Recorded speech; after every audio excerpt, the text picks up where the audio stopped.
Topik kita pada malam ni adalah topik taubat, kan? Taubah kalau bahasa Arabnya, taubah. Tapi taubat yang kita tahu bahasa Melayunya. Soalan Lisa yang pertama adalah, ada tak perbezaan di antara meminta ampun dan juga bertaubat? Ada tak bezanya? Kenapa Lisa tanya? Sebab antara apa yang disarankan untuk kita lakukan daripada Nabi kita SAW adalah untuk kita amalkan, kan, zikir istighfar. Adakah untuk kita amalkan zikir istighfar? Jadi macam, adakah itu sama levelnya dengan taubah, ataupun taubah tu ada amalan khusus kepadanya ke? Macam mana? Mungkin Ustaz boleh terangkan. Baik, bismillah wassalatu wassalamu ala rasulillah wa ala alihi wa sahbihi wa man wala wa ba'd. Kullu amun wa antum bi khair. Pertamanya, ungkapan ataupun ucapan selamat tahun baru kepada semua umat Islam, rakan-rakan, saudara-saudari yang berada di talian pada malam ini. Semoga Allah Subhanahu wa taala memberikan keberkahannya kepada kita semua. Baik, perkataan taubat dan permohonan ampun, dari segi kebiasaannya kita macam tidak perasan di sana ada beberapa perbezaan, namun ianya mempunyai persamaan ataupun berkaitan. Dan kalau kita telusuri, yang pertama dahulu untuk kita pergi kepada faham terhadap topik perbicaraan kita ataupun tajuk yang kita diskusikan pada hari ini, iaitulah taubah. Kita kena faham dulu apa tu taubah. Kemudian kita pergi kepada perbezaan. Taubah dia rujuk ila Allah Ta'ala. Taubat itu kita kembali kepada Allah Subhanahu wa taala. Wa tarkul ma'siyah wa nadam ala fi'luha, dan kita meninggalkan maksiat yang kita lakukan dan kita menyesali terhadap maksiat yang telah kita lakukan. Wal azam ala admul audah ilaiha, dan kita berazam, bertekad untuk tidak sama sekali mengulangi maksiat yang kita lakukan itu sama sekali. Wahia, dan dia, at-taubah itu wajib. So kita semua tahu apa itu wajib. Maksudnya tidak ada pilihan. Ala kulli muslim, terhadap kesemua umat Islam, min jami'i dhunub, daripada kesemua sektor dosa, kabiratan kanat atau saghiratan kanat, sama ada dosa itu berbentuk besar ataupun dosa itu berbentuk dosa-dosa yang kecil. Okay? So itu definisi taubat yang perlu kita tahu sebelum kita hanya mengungkapkan, ya Allah aku bertaubat dan tidur. Dia bukan macam tu. So kita ulang balik apa itu taubah, kembali kepada Allah. Rujuk ila Allah. Kita tinggalkan maksiat yang kita telah lakukan. Cukup sekadar itu tak, kita kena ada nadam, kita ada penyesalan, menyesal aku, hati tak sedap, beban, dan kita bertekad tak mau buat dah. Dan hukum bertaubat ini, saudara-saudara sekalian, dia adalah wajib kepada semua setiap kita. Siapa kita, apa identiti kita, ada IC ke tak ada IC, kulit hitam ke kulit putih, semuanya wajib bertaubat dengan semua dosa, sama ada dosa itu kecil ataupun besar. Okay, itu taubat. Macam mana perkara yang wajib ini kita mungkin terlupa? Tak mungkin terlupa. Sebab itu melazimi sunnah Nabi SAW, kita tidak akan terlupa daripada bertaubat kepada Allah Subhanahu Wa Taala. Sebab itu didisiplinkan secara automatik, kita itu dilatih untuk bertaubat senantiasa. Baik, kemudian kita pergi kepada soalan Lisa mengenai taubat dan permohonan ampun ataupun permohonan kemaafan. Mungkin kita boleh katakan permohonan ampun itu dengan erti kata beristighfar kepada Allah Subhanahu Wa Taala. Terdapat beberapa perbezaan. Yang pertamanya, taubat ini dia ada limit masa.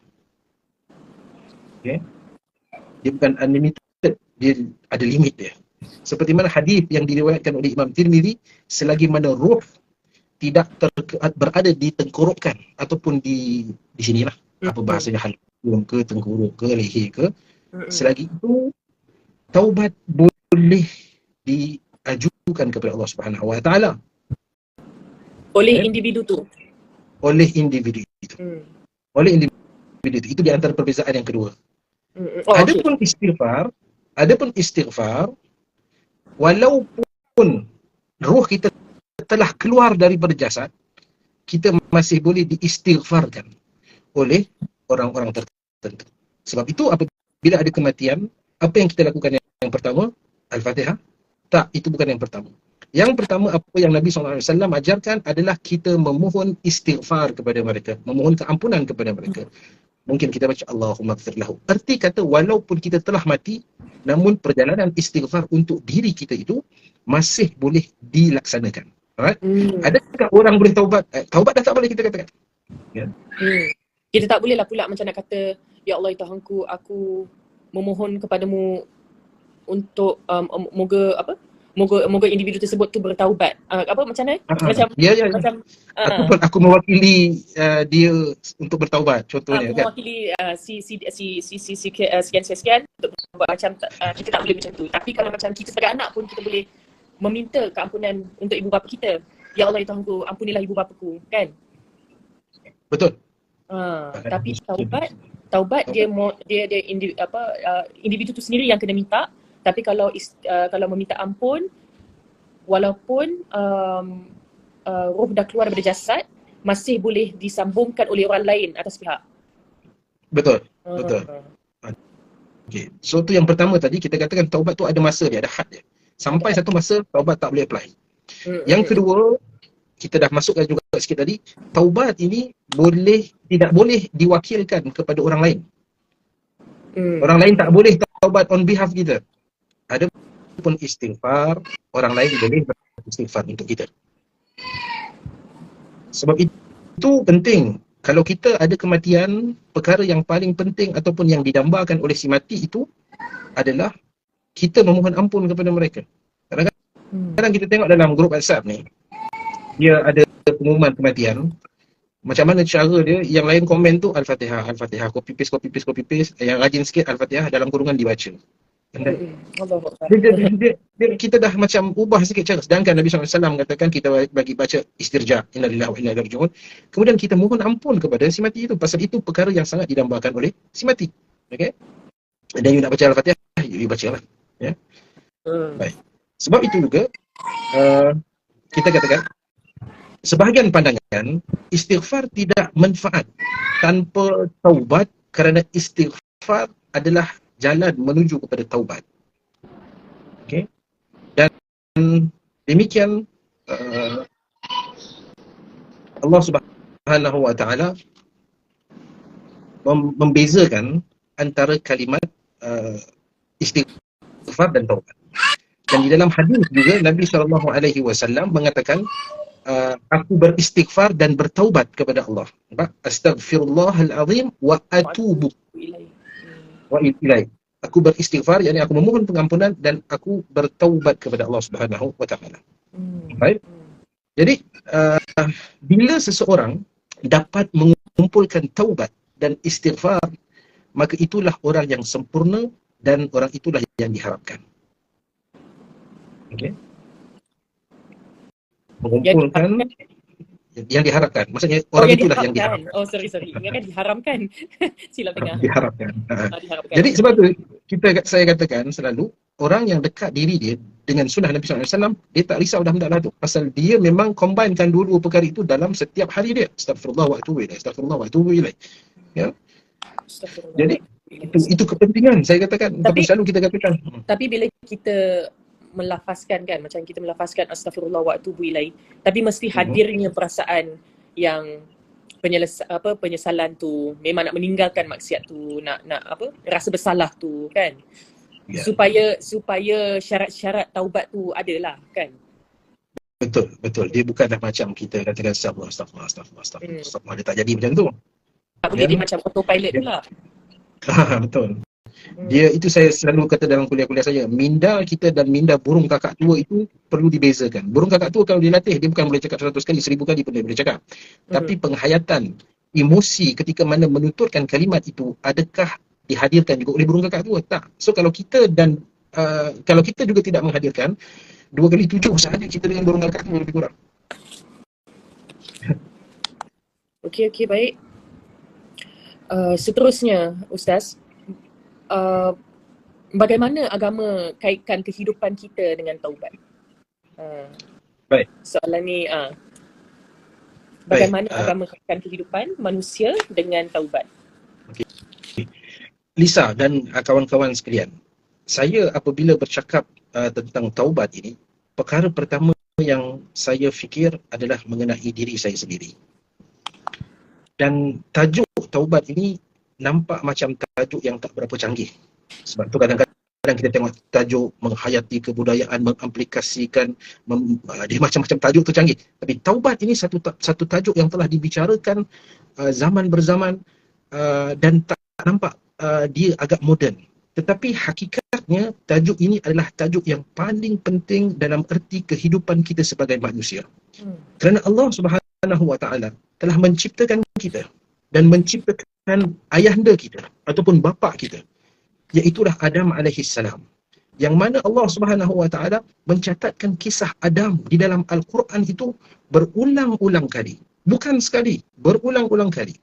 Begitu juga di dalam Bible, di dalam Old Testament. Kisah itu direkodkan. Mengapa? Kerana kisah taubat ini sangat signifikan. Ia sangat penting, mustahab untuk diulang ingat oleh kita tentang bapa kita. Dan bagaimana bapa kita, demikianlah kita. Allah Subhanahu Wa Taala berfirman, kita buka Al-Quran, kerana sesi ilmiah ini dia mesti ada Al-Quran dan tidak dinamakan majlis ilmu tanpa adanya Al-Quran. Cuba lihat rujuk di dalam surah Al-Baqarah, surah yang kedua ayat ke-35.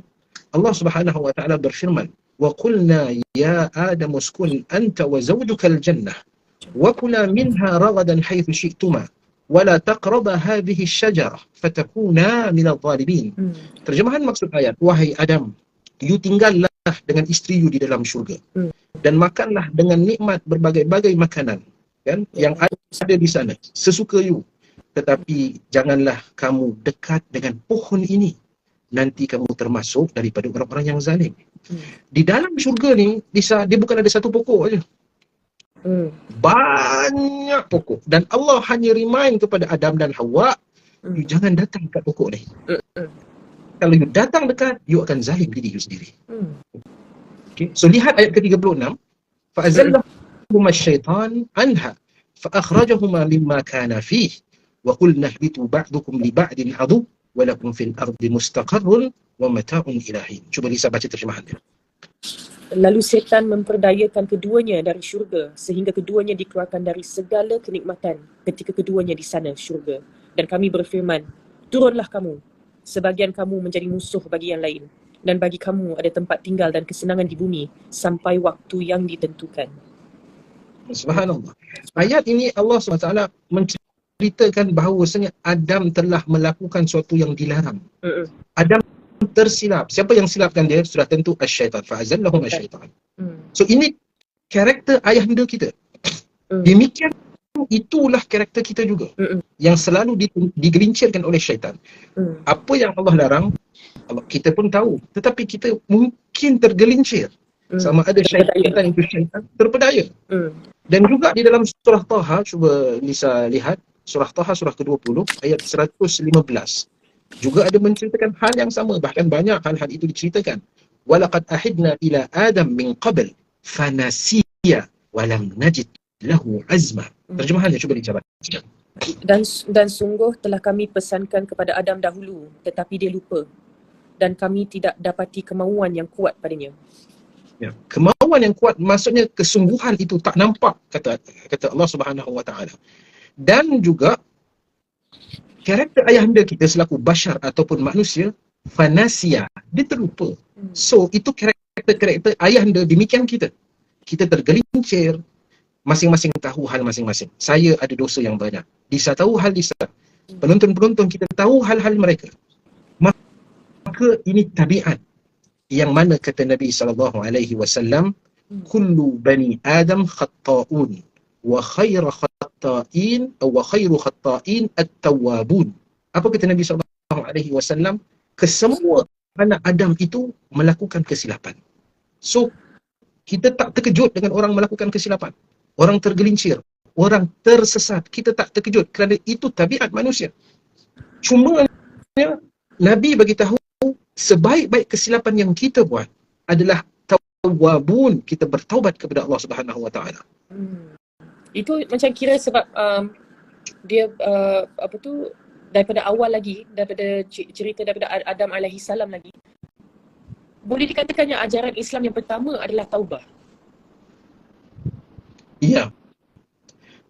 Berkaitan, ianya berkaitan. Lesson dan kepada Adam, dan apabila Adam melakukan kesalahan, yang diarahkan itu adalah bertaubat kepada Allah Subhanahu Wa Taala. Di antara perkara yang terawal yang diturunkan itu adalah pengajaran ataupun perbincangan taubat. So sebab itu saya katakan, Lisa, tajuk ni tajuk lama. Zaman Piramli 70-an, taubat. Even Quran mengulang taubat. Search berapa banyak taubat. Bukan Quran, Bible. Walaupun ini satu tajuk yang lama, tetapi ianya adalah suatu keperluan yang mendesak untuk kita semua faham. Terutama lagi di dalam era sekarang ini. Subhanallah. Okey, tapi Ustaz, boleh Lisa tanya. Quran menceritakan mengenai Adam alaihi salam buat silap di dalam Al-Quran, seperti mana yang Ustaz katakan tadilah. Pada masa yang sama, Iblis pun buat kesilapan tu juga kan? Jadi Allah, bila Adam alaihi salam meminta ampun kepada Allah, Allah mengampunkan dosa Adam alaihi salam. Tapi dengan Iblis memang taklah kan, sebab dia tak minta ampun, sebab dia sombong sangat ke macam mana? Apa pengajaran dia apa kat sini? Okey, baik. Betul itu, Lisa. Kalau kita lihat, Adam melakukan kesalahan. Bukan sahaja Adam dalam cerita itu, diceritakan juga Iblis melanggar arahan Tuhan. Tetapi secara umumnya kita nampak kenapa Adam itu diberikan kemaafan dan Iblis dihukum. Macam seolah-olah ada double standard. Adam salah, Iblis salah. Kira satu sama lah. Tapi kenapa Adam itu menjadi lain dan Iblis menjadi lain? Maka Allah Subhanahu Wa Taala berfirman di dalam surah Al-Baqarah, surah yang kedua, ayat yang setelah kita bacakan tadi, ayat 37. Cuba kita lihat. Surah 2 ayat 37, Allah Subhanahu Wa Taala berfirman. So kita dah kenal karakter ayahanda kita macam mana. Dia terlupa, dia turun naik, syaitan kerjanya menggelincirkan. So kita nak kena tahu perkara yang seterusnya, bagaimana ayahanda kita bertindak. Allah Subhanahu Wa Taala berfirman, fatalaqa Adamu min rabbih kalimat fataba alaihi innahu huwat tawwabur rahim. Terjemahannya, Lisa. Kemudian Adam menerima beberapa kalimat dari Tuhannya, lalu dia pun menerima taubatnya. Sungguh Allah Maha Penerima Taubat, Maha Penyayang. Oh, okey. Allah mengajar kepadanya bagaimana nak meminta ampun. Yes. Itu cara Allah ajar. Bila you dah buat silap, simple. Minta ampun kepada Allah Subhanahu Wa Taala. Kalimat. Adam mengucapkan kalimat kepada Allah Subhanahu Wa Taala. So, kita nak tahu apa kalimat yang Allah beritahu kepada Adam untuk diungkapkan sehingga kan Allah Subhanahu Wa Taala mengatakan fataba alaih, aku terima Adam punya taubat. Subhanallah. Cuba lihat di dalam surah Al-A'raf, surah ke-7 ayat ke-23. Auzubillahi minasyaitonir rajim. Qala Rabbana zalamna anfusana wa illam taghfir lana wa tarhamna lanakunanna minal khasirin. Ini kalimat yang Allah Azza wa Jalla ajar kepada Adam. Baca terjemahannya, Lisa. Keduanya berkata, ya Tuhan kami, kami telah menzalimi diri kami sendiri. Jika Engkau tidak mengampuni kami dan memberi rahmat kepada kami, nescaya kami termasuk orang-orang yang rugi. Subhanallah. Ini kalimat yang Adam alaihi salam lantunkan kepada Allah Azza wa Jalla sehingga kan Allah memaafkan dia. Demikian kita sering mengatakan Rabbana zalamna. Yang membuat rona, yang membuat maksiat itu aku, kami yang menzalimi diri. Wa illam taghfir lana. Andai Tuhan Engkau tidak mengampuni dosa-dosa kami, lanakunanna minal khasirin. Tentulah kami menjadi hamba-hamba-Mu yang rugi bermakna. So, kita dah nampak, dah faham bagaimana Adam berinteraksi dengan dosa dia. Adam manusia tak lari daripada dosa, tak terlepas daripada dosa. Adam terlupa, demikian itu ayahanda kita, begitulah sifat kita selaku anak-anaknya, tidak terlepas daripada hal itu. Adam bertaubat kepada Allah Subhanahu Wa Taala. Adapun iblis, adapun iblis ketika mana diarahkan untuk melakukan satu arahan, Allah Subhanahu Wa Taala berfirman di dalam surah Al-Baqarah ayat ke-34, Allah kata apa? Wa idh qulna lil malaikati isjudu li Adam fasajadu illa iblis aba wastakbara wa kana minal kafirin. Ini perangai iblis yang itu bukan keturunan kita untuk kita contohi. Apa terjemahannya, Lisa? Dan ingatlah ketika kami berfirman kepada para malaikat, sujudlah kamu kepada Adam. Maka mereka pun sujud, kecuali iblis. Ia menolak dan menyombongkan diri dan ia termasuk golongan yang kafir. Subhanallah. So, ini karakter yang bukan keturunan kita. Bukan darah daging kita. Iblis bukan ayahanda kita. Ayahanda kita Adam AS. So, kita mencontohi ayahanda kita. Berulang-ulang kali bahkan Allah Subhanahu Wa Taala ingatkan di dalam Al-Quran kisah ini kerana signifikannya manusia dengan mengulang-ulang dosa dan maksiat itu, dan apa yang dilakukan oleh iblis setelah enggan melakukan penghormatan kepada Adam, bukan sekadar enggan, tetapi kata Allah, aba wastakbara, sombong, bongkar kepada Allah Subhanahu Wa Taala. Juga direkodkan. Jadi sebab itu kalau orang-orang perangai macam ini ni, yang sombong, bongkar suara, belagak, tak nak rasa dia punya, orang kata, kepentingan ataupun kecemasan untuk minta ampun. Contohnya, subhanallah, na'udzubillah min zalik. Rasa macam tak ada apa-apa, relax aja, action, tak ada apa-apa, nantilah, besoklah okey aja, bisnes pun okey lagi, job pun bagus lagi. Ini orang-orang ni dia dah tersalah darah daging. Okay. Dia dah tersalah keturunan. Baik. Sorry tau, juga apa tu? Ya. Sorry tau, Ustaz, sebab saya kena ambil charger. Tak apa, bagi tahu je. Sembang-sembang. Charger je. Okey. Settle dulu, Ustaz. Sebab apa tu, kadang-kadang anak-anak pakai phone, tengok lah, rendah pula bateri ni. Subhanallah. Tiba-tiba dia macam hilang kan? Tiba-tiba macam kosong je kan, nampak? Subhanallah. Okay, tak apa, teruskan. Okay. Subhanallah. Alright, kita sebentar. Alright.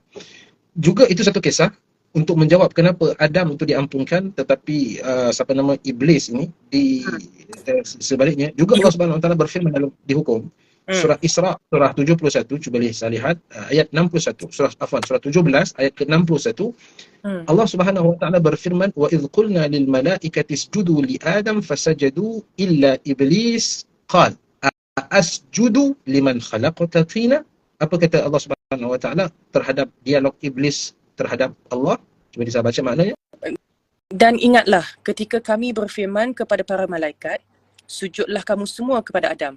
Lalu mereka sujud kecuali iblis. Ya, iblis berkata, adakah aku harus bersujud kepada orang yang engkau ciptakan dari tanah? Alamak, okey ke? Sorry, dia Lisa hang. Oh, saya yang hang. Ke saya yang hang? Tadi saya tengok Ustaz yang hang. Allah. Oh. Okey, saya repeat balik. Dan ingatlah kepada kami berfirman kepada para malaikat, sujudlah kamu semua kepada Adam. Lalu mereka sujud kecuali iblis. Ia, iblis berkata, adakah aku harus bersujud kepada orang yang engkau ciptakan dari tanah? Subhanallah. Dia punya berani cakap macam tu. Dia challenge Tuhan. Kemudian satu challenge, dia challenge Tuhan, yang kemudian dia merasakan diri dia tu baik, lagi bagus daripada Adam, sebab Adam itu diciptakan daripada tanah dan dia diciptakan daripada api. Okay? Dalam ayat yang lain menceritakan hal tersebut. So ini karakter iblis ini jangan pernah ada singgah di dalam jiwa kita selaku anak Adam. Saya hang? Okay, saya yang hang tadi jap Allahu Akbar. Tak apa, alhamdulillah ala kulli hal. Alhamdulillah ala kulli hal.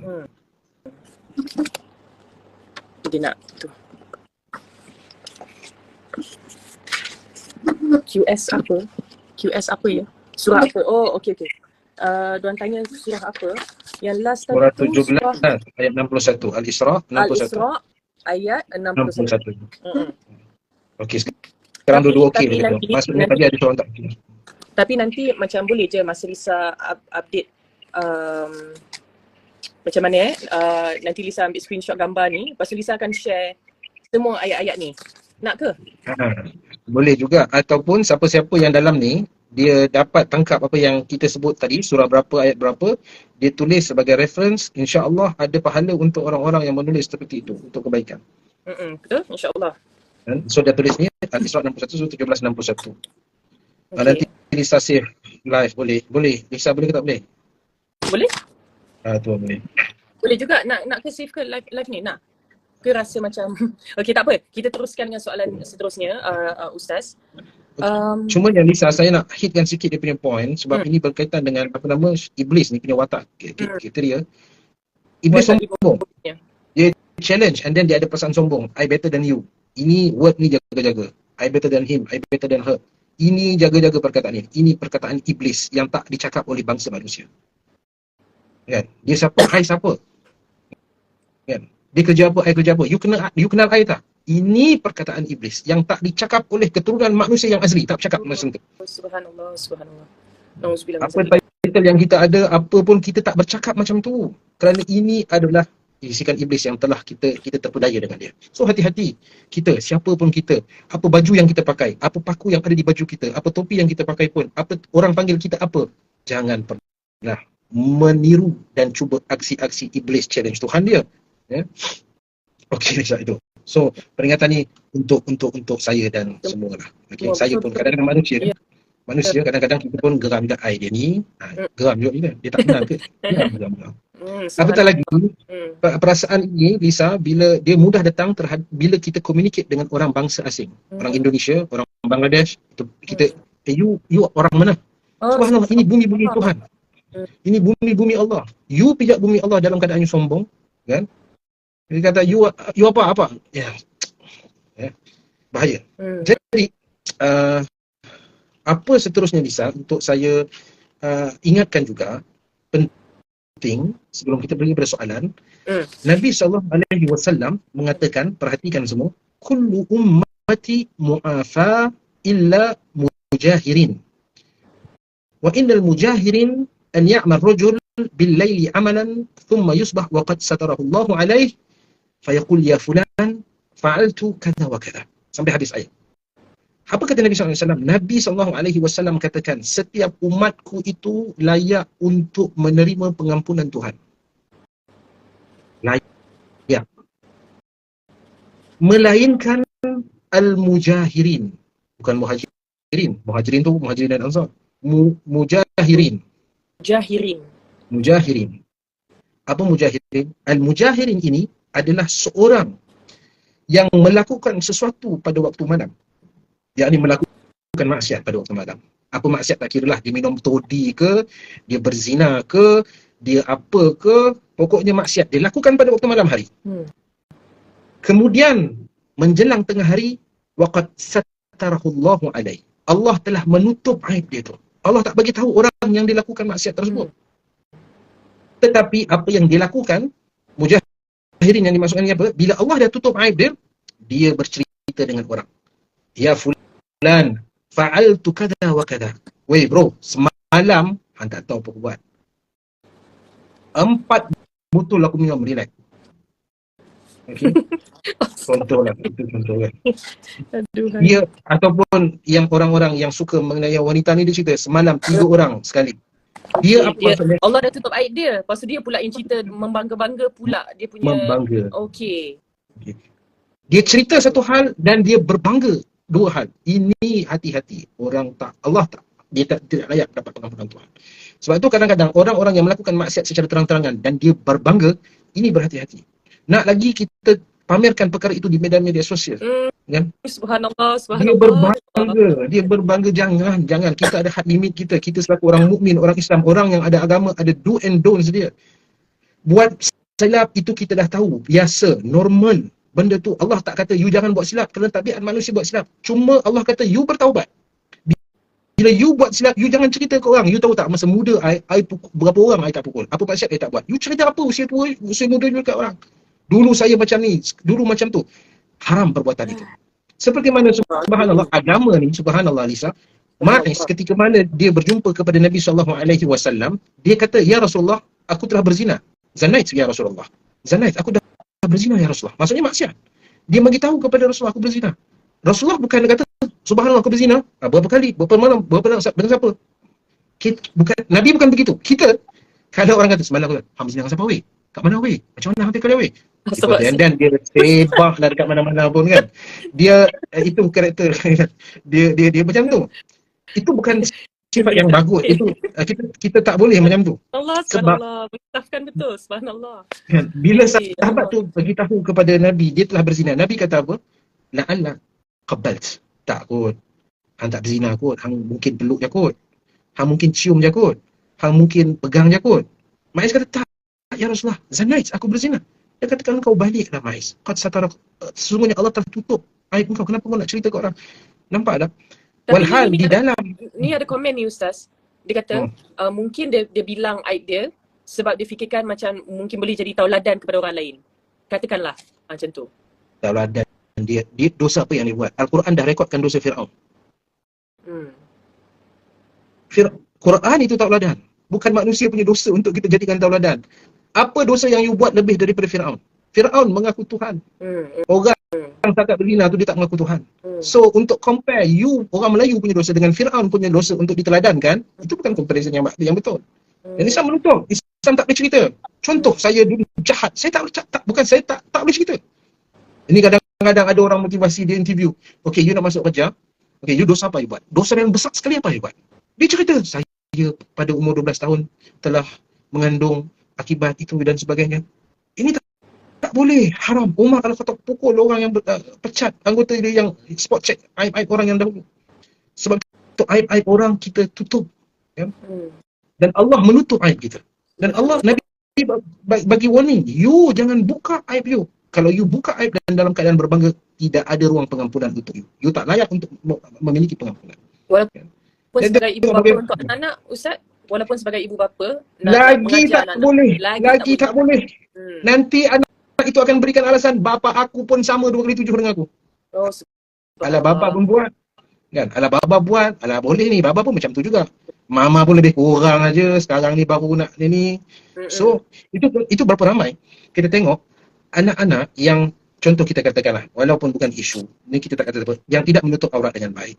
Sebab ibu-ibu mereka dahulu tidak mengenali agama dan tidak memakai tudung dengan baik. Anak dia akan memberikan alasan, "Alah, mama pun muda-muda dulu sama juga. Elok je dah tua nanti okey lah." Kan? Itu teladan. Jadi anak-anak paling tempat yang tak paling tak sesuai untuk diceritakan aib segala-galanya. Subhanallah. Jadi, aduh. Subhanallah. Astaghfirullahalazim. Kalau Allah buka aib kita, tak ada siapa yang nak kawan dengan kita. Tak ada siapa yang boleh terima kita sebagai teman kita. Allah itu Maha menutupi. Ya, subhanallah. Okey, kita teruskan dengan soalan lagi, Ustaz, boleh? Silakan Dr. Lisa. Okay. Bila waktu bertaubat dan di manakah tempat terbaik untuk kita bertaubat? Lepas ni Lisa ada follow up question dengan tu, tapi kita tanya yang ni dululah sebab kita buka dengan soalan ni dulu. Okay. Bila waktu bertaubat dan di manakah tempat terbaik untuk kita bertaubat? Alright. Sebelum kita pergi kepada soalan tu, saya suka macam tu kan, nak jawab terlalu pendek ni kan. Okey, sebelum kita pergi kepada soalan tu Lisa, saya nak buat satu, bagaimana kita faham untuk berinteraksi ini. Kalau ada orang buat salah pada kita, dia jahat dengan kita, dia pukul anak kita contohnya, hati mana ibu tak sakit tengok anak kena pukul?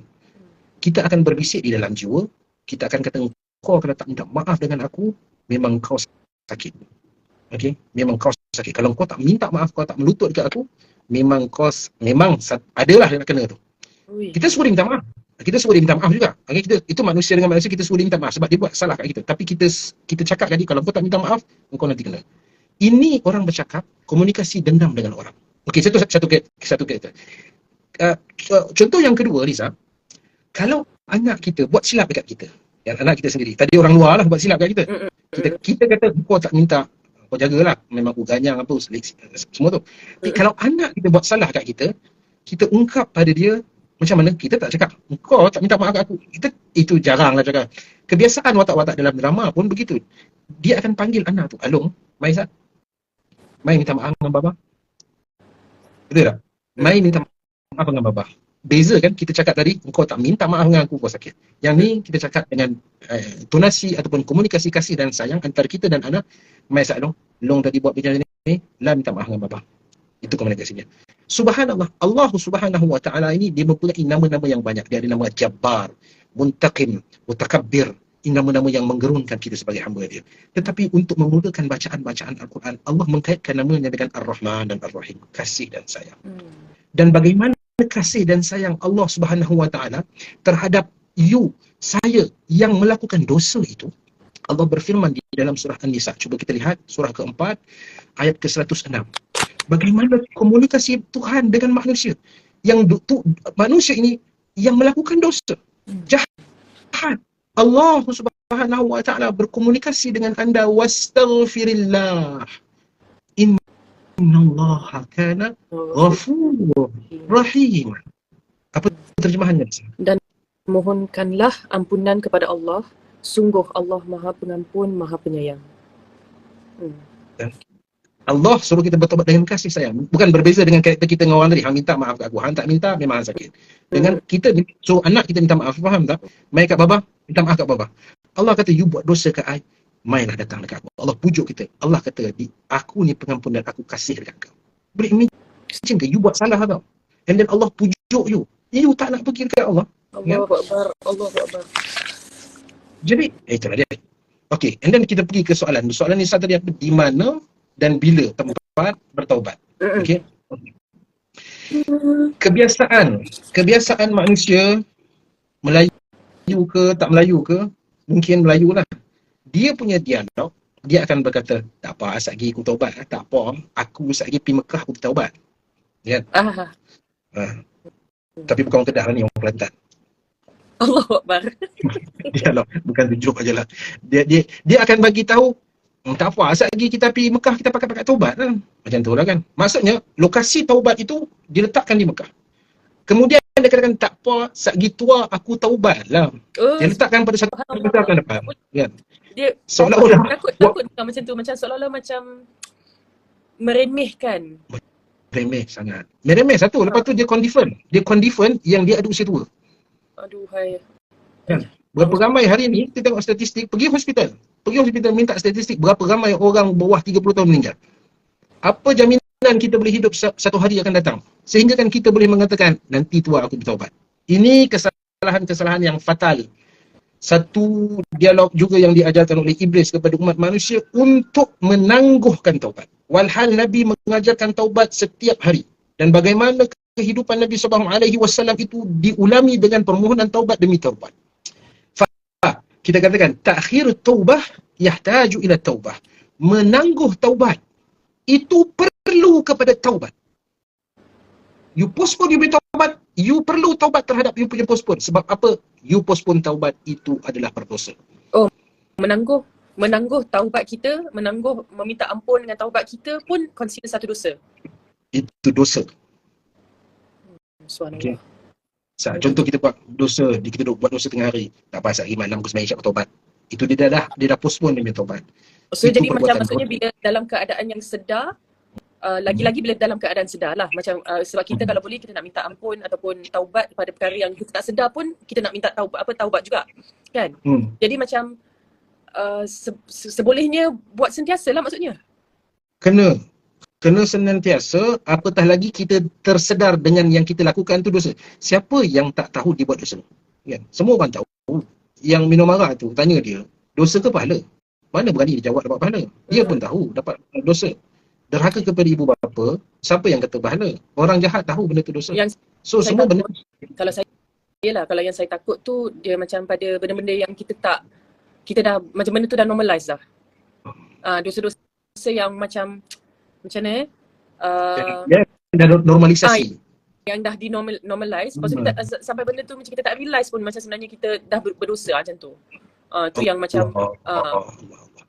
itu Jadi tu macam nanti kita, pasal tu yang kita kena macam sentiasa meminta ya, ampun, sebab macam ya. dan pada masa yang sama macam kena meraih ilmu semula dengan membaca Al-Quran, membaca hadis dan membaca ilmu-ilmu agama untuk kita refresh semula tentang apakah dalam apa tu orang kata kategori-kategori dosa tu, supaya kita macam suluh diri kita sendiri. Aku ada buat tak ni semua? Kan? Ya, betul. Dia soalan ni, dia kata bertaubat tu perlu tak kita solat sunat taubat? Perlu ataupun mesti ataupun wajib buat solat sunat taubat? Ini pun masalah. Tak ada perlu kita melakukan, tidak perlu perjalanan itu untuk kita pergi ke solat taubat. Kerana sebelum solat, kalau you mati, you nak cakap apa? Ketika mana sedar daripada dosa, anda terus mengatakan, Ya Rabb, wahai Tuhan, tubtu ilaik, wa nadamtu ilaik. Wahai Tuhan, aku telah bertaubat kepada Engkau. Aku menyesal kepada Engkau. Aku tak buat lagi Tuhan. Terus, fauran. Fauran. Terus. Kan? And then, macam kalau you nak bayang seperti mana yang Allah mengajar kepada Nabi Adam alaihi salam, bagaimana untuk bila dah rasa bersalah, dah rasa engkau dah zalim pada aku, macam inilah engkau patut bertaubat kepada aku untuk meminta ampun pada aku. Macam itulah ya Ustaz. Betul. Menyesal. Syarat-syarat ni bila dia hadir mesti buat, jangan tangguh lagi. Terus meminta ampun kepada Allah. Terus. Tidak ada talian hayat. Dia tak putus macam dia tak putus ataupun start macam lain-lain internet ni, tak. Kadang kadang start juga internet ni. Terus hubungan itu. So kalau contoh kita berzina, wa'iyadzubillah, dan kita menangguh taubat. So apa yang perlu kepada kita? 2 kali taubat. Sebab you tangguh taubat, 1 you perlu taubat, dan kedua taubat kepada you berzina. Okay? Alright. So jangan, sebab tu kadang-kadang orang kata sembahyang taubat. You nak sembahyang, kalau you tak boleh sembahyang, you pilih you nak sembahyang apa? Kalau you tak ada dalam keadaan bersih, you perlu mandi ataupun sebagainya, itu mengambil masa dan tidak ada jaminan yang ada talian hayat yang pasti untuk anda hidup setelah itu. Sebab itu tidak ada taksing dia punya itu. Taubat fauran, you sedar, Allah, aku bertaubat. Aku menyesal ya Allah, sungguh-sungguh menyesal. Ya. Taubat, dia tak susah, tidak ada hafalan yang perlu kita baca mentera you nak baca, tak ada. You katakan astaghfirullah wa atubu ilaik, ya Allah, aku minta ampun terhadap dosa-dosaku ya Allah. Jangan tangguh saat kita tentang dosa. Okey. Jadi ada orang tanya tadi Ustaz tentang apa tu, macam sebab kita kalau boleh sebab kita perlu mesti berazam supaya tidak melakukannya semula. Tu betul-betul macam menyesal, penyesalan tu kan ada. Tapi kalau macam untuk sesuatu yang asyik berulang, macam tadi saya nampak ada satu komen tu yang mengatakan tentang dia repeat walaupun dia dah minta ampun ni, dia rasa bersalah, tapi dia macam alamak, dia tergelincir, dia buat lagi kesalahan yang sama. Saya agak kesalahan yang sama lah daripada soalan ni tadi. Jadi mungkin saya rasa mungkin soalan ni macam lebih kepada apa nama tu macam addiction ke kan. Kalau macam tu macam mana Ustaz? Macam seolah-olah dia tak nak meremehkan, dia takut. faham. Tapi pada masa yang sama macam dia punya nafs tu, dia punya tu kuat sangat. Faham. Dalam sebuah hadis ada menceritakan hal itu. Sebab Allah menciptakan manusia, dia tahu karakter manusia, perangai manusia macam mana. Dia bukan senang apabila kita mengatakan you taubat and then you boleh terus stop, you tinggalkan selama-lamanya, you takkan buat. Itu bukan bicara dia. Ini bukan telefon you format, lepas tu benda tu jadi lain. Ini manusia yang mana mungkin dia telah lalui perkara itu zaman berzaman. Dia ada ketagihan, dia ada kawan-kawan yang menggelincir dan sering menggelincirkan dia walaupun dia tak nak. Dia kata, weh, aku tak mau dah weh, aku tak mau kawan dengan hampa weh. Dia kata, hang ni mai lah sekali lah, lepas ni kita tak buat. Dia dah bertaubat dah pergi Mekah 4-6 kali. Kawan dia ajak juga, dia tergelincir lagi sekali. Dalam hadis menceritakan hal itu, alimah abdun, dalam hadis itu menceritakan seseorang hamba itu mengetahui di sisinya ada Tuhan yang maha mengampun, dan dia bertaubat dan memohon keampunan terhadap dosa-dosanya. Setelah itu dia tergelincir kembali, dan hamba itu mengetahui di sisinya ada Tuhan yang maha mengampun, menyesal dan bertaubat.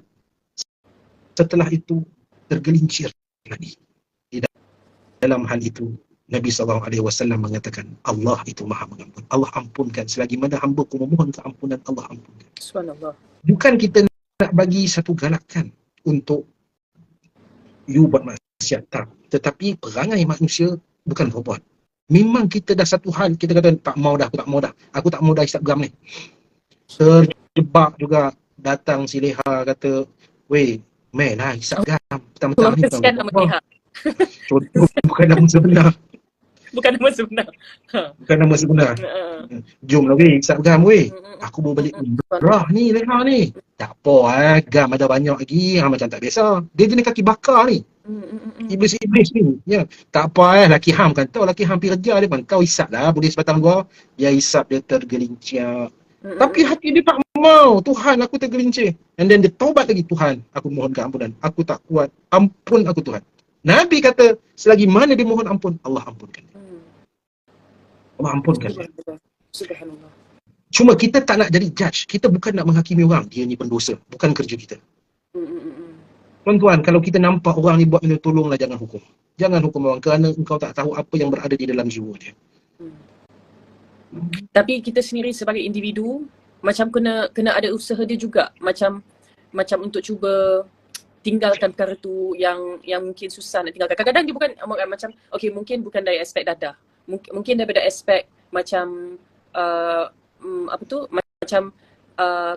ketagih dari segi habit ataupun mental. Contohnya macam bila social media ni dia macam-macam orang kata ujian kan. Kita tak sedar-sedar tiba-tiba mengata pula pasal orang ni, mengata pasal orang tu. Macam kadang-kadang kita mengata, bercerita pasal orang tu sebab apa yang kita baca, tapi orang tu tak hadir dalam tu lah. Maksudnya kita bercerita sebab apa yang kita baca contohnya kan. Macam benda tu bagi kita normal sebab kita menceritakan semula contohnya, tapi kita cerita juga pasal orang lain. Tak pasal-pasal macam kita tak tak pasal-pasal mengumpat pula. Macam tu. Contohnya subhanallah, nauzubillah min zalik. Kan? Okey, betul Lisa. Macam ya Allah. Dia Lisa macam ni, apa yang agama kita ajar, okey? Kita tahu ada kisah yang menceritakan seorang itu telah membunuh 99 orang. Dan dia berjumpa kepada seorang abid. Orang abid ni maksudnya orang yang kaki sembahyang lah. Orang yang maksudnya religious. Religious person. Tetapi beza religious dengan knowledgeable person tu berbeza. Alim dengan abid berbeza. Alim adalah orang yang berilmu. Orang yang religious, orang yang melakukan ibadah. Bukan semua orang melakukan ibadah itu semestinya dia alim. Tak. Okay? Dan bukan semua orang berpakaian uniform agama semestinya dia alim. Tak. Alim itu sendiri membawa maksud knowledgeable. Dia berpengetahuan. Okey, situ. So, kisah 99 orang ni seperti mana yang dirakamkan oleh hadis. Dia jumpa seorang yang religious. Dia tanya, aku dah bunuh 99 orang. Ada tak ruang untuk aku taubat? Ni geng-geng yang ni lah yang mengaji tak cukup ni. Dia keluarkan fatwa. Dia bagi tahu kepada orang tu, 99 orang ni tak ada dah kot, tak boleh dah kot. Kalau seorang dua mungkin boleh lah kot taubat. 99 tak nampak jalan lah. So dia diberikan maklumat yang salah daripada orang yang salah, orang yang salah lah. Kemudian dia tahu benda tak boleh taubat. And then apa dia buat? Orang tu kena bunuh. Dia sekali jadi lawa. Orang tu kena bunuh sekali. Okey. So, dia pergi lagi satu tempat dan dia berjumpa dengan orang alim, orang yang berilmu. Dia bertanya kepada orang ilmu, aku dah bunuh 99 orang, tadi tak asal aku bunuh seorang lagi, dia kata aku tak boleh taubat. So, boleh tak aku taubat? Dia kata, apa yang menghalang kau untuk bertaubat kepada Allah Subhanahu Wa Taala? Okey, so dia tahu dia boleh taubat. Tetapi taubat bukan sekadar itu. Di dalam hadis itu menceritakan you kena pindah tempat lain. Maksudnya environment kita itu, kalau kita nak berubah, kita kena tukar environment. Kita kena tukar kawan-kawan. Kita kena tukar siapa yang kita follow. Macam mana kita nak terselamat daripada dosa-dosa medsos ni kalau benda yang kita follow tu semua geng-geng yang banyak melakukan maksiat secara terang-terangan. Tak boleh keluar kita. Kita tinggalkan benda yang tak manfaat tu. Dalam IG ataupun TikTok, semua ada page. Ustaz ada, ulama ada, itu ada, ini ada. Kita kena ikut yang baik-baik. Kawan-kawan yang tak ada apa yang memudaratkan kita, tinggalkan mereka. Tukar environment. Bila kita duduk di dalam satu bi'ah ataupun suasana yang soleh, maka kita dapat merealisasikan taubat kita. Sebab itu sahabat penting, siapa yang kita follow penting, siapa yang kita idolakan penting dan sebagainya. So environment untuk meninggalkan perkara yang untuk meninggalkan perkara yang susah selama ni sebab dia dah buat berzam-zaman ke apa ke. Macam usaha tu bukan willpower sendiri sahaja. Maksudnya environment dia sendiri pun kena Main peranan. berubah untuk membantu dia juga. Kan? InsyaAllah. Lisa pergi Mekah, rasa bersalah tak kalau tak sembahyang kat masjid? Rasa. Kalau misalnya orang Malaysia, dia rasa tak bersalah kalau dia tak pergi masjid. Dia tak rasa biasa, tak salah. Environment. Macam mana kita yang pergi Mekah ni automatik boleh pergi sembahyang masjid, rasa macam tak betul lah kalau aku tak sembahyang. Tetapi kenapa you dekat Malaysia, you tak rasa bersalah kalau you tak pergi masjid? Kita katakan environment. Kenapa kita rajin bersedekah? Pasal kita tahu environment yang baik begitu. Jadi environment tu sangat sebagai dia panggil bi'ah salihah. Bi'ah salihah. Dia panggil suasana ataupun satu lokasi environment yang salih, yang baik-baik. Itu sangat penting. Macam kita bagi tahu tadi, kalau kita nak berubah, kita dah bagi tahu, aku dah pergi Mekah 4 kali dari di bulan ni. Alah sebatang je, 2 batang je. Kan? Environment tu jahanam kan kita. So, you pindah pergi, duduk dalam masjid ke, pindah dekat mana-mana ke, tinggal yang buruk. Yang buruk takkan kita nak berhampiran dengan perkara-perkara yang buruk. Tinggalkan. Kawan dengan orang-orang baik. Macam Lisa orang baik kawan dengan dia. Ya. Subhanallah. Okay. So jawapan dia tadi tak terjawab sebab dia dah lencong ke sana, tetapi kita tak lagi topik. Lokasi taubat ini di mana kita tersedar kita melakukan dosa, di situ lokasinya. You ada di Jerman, di situlah tempatnya. You ada di Venezuela, situlah tempatnya. You ada di Papua, di situlah tempatnya.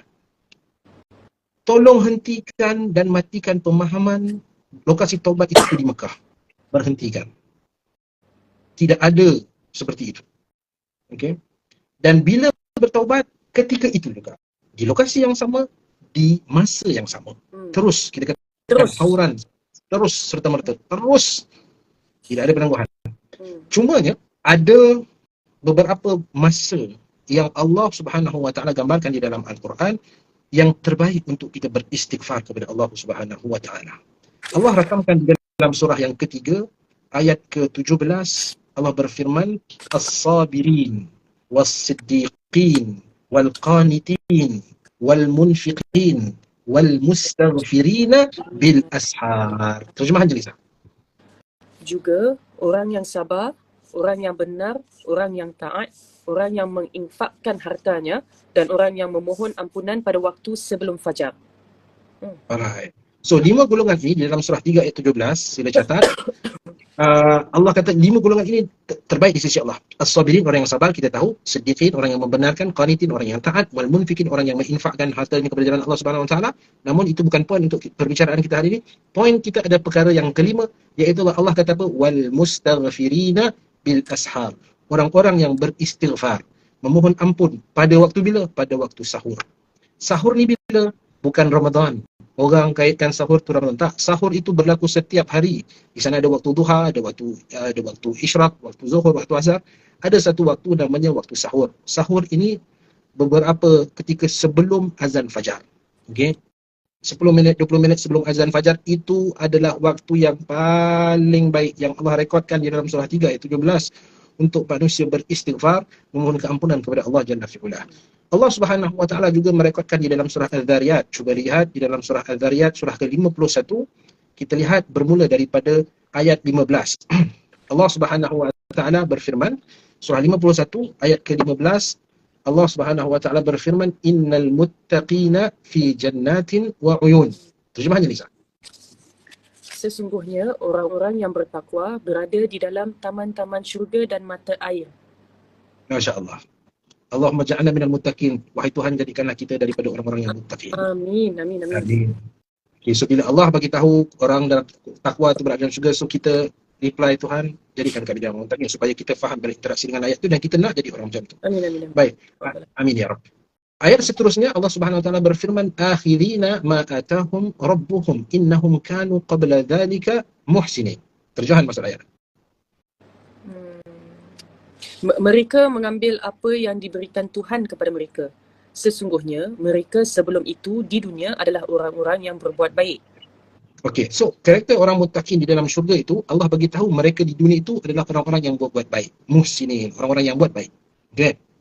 Di antara kebaikan yang mereka buat, yang Allah catatkan di dalam ayat yang mulia ini, ayat seterusnya, iaitulah perkara pertama, kata Allah, kanu qalilan minal laili ma yahja'un. Ini perkara kebaikan pertama yang mereka lakukan. Cuba lihat apa terjemahannya.